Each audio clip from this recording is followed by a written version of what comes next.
Welcome to the 2020 New Testament Challenge. Today we're in Revelation chapter 2.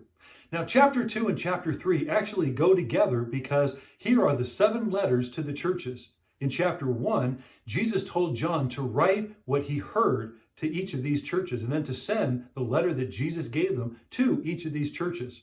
So in chapter 2, there are 4 churches that are listed. There is the church in Ephesus, Smyrna, Pergamum, and Thyatira. Each one is written to the angel of the church or the messenger of the church. That would be the pastor of the church. And each of these letters starts out the same way. It starts out with, "These are the words of," and it describes who Jesus is or what he has done. It says, Jesus is the one who holds the 7 stars and walks among the 7 churches. Jesus is the first and the last, who was dead and came to life again.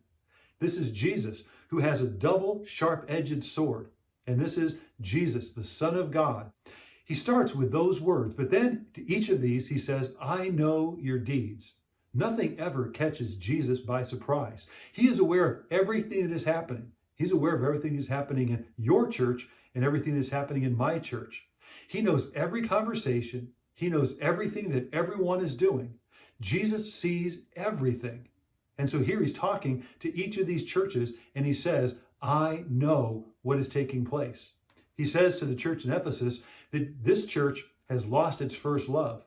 To Smyrna, this was a poor church, but it was a rich church. Now, this is the only of the 4 churches that are listed in chapter 2 that had nothing wrong. The other 3 churches, Jesus says, "I know some good things about you, yet I have this against you." In the church in Pergamum, Jesus said, "You are tolerating wrong teaching." And to the church at Thyatira, "You're tolerating the spirit of Jezebel." Let's look at what's happening in each of these churches. First, you have the church in Ephesus. This is the church that has lost its first love. And so what does Jesus say to them? In order to get back your first love, you need to do 3 things. You need to remember the height from which you have fallen. Then you need to repent and then redo what you did at first. Then you will regain your first love. If we have ever lost our first love, we need to remember what we used to do at first.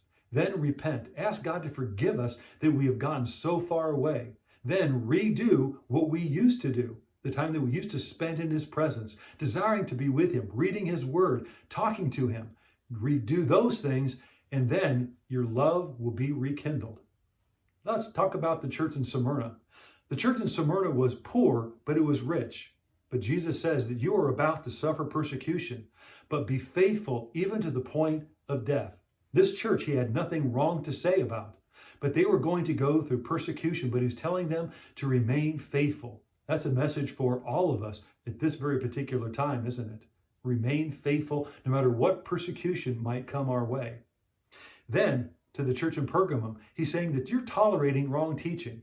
You're saying to yourself, what we're listening to, it's no big deal. But the problem is when you're not aware of the teaching and you're just accepting what's happening, you're starting to spiral downward and you're going to lose your place, is what Jesus is saying.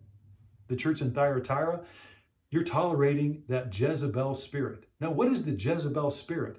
It's counterfeit theology, it is counterfeit morality, and it's counterfeit spirituality. The spirit of Jezebel is first wrong thinking.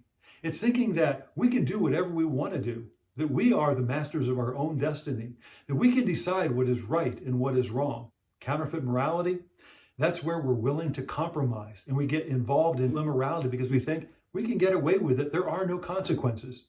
But then you also have emotionalism. That's a counterfeit spirituality where we're not obeying God, but we're just going by what we think and how we feel. So here, what do we need to do as we read about this church? We need to return to true spirituality and to obedience. In each of these churches, Jesus also says that he who overcomes, there is a blessing. To he who overcomes, you will have the right to eat from the tree of life. To he who overcomes, you will have the crown of life, and you will not be hurt in the second death. There will be a second death. The first death is when we leave this life and we're ushered into eternity. But the second death is that judgment where will you be in heaven forever or will you be spending eternity in hell, eternally separated from God. That's the second death.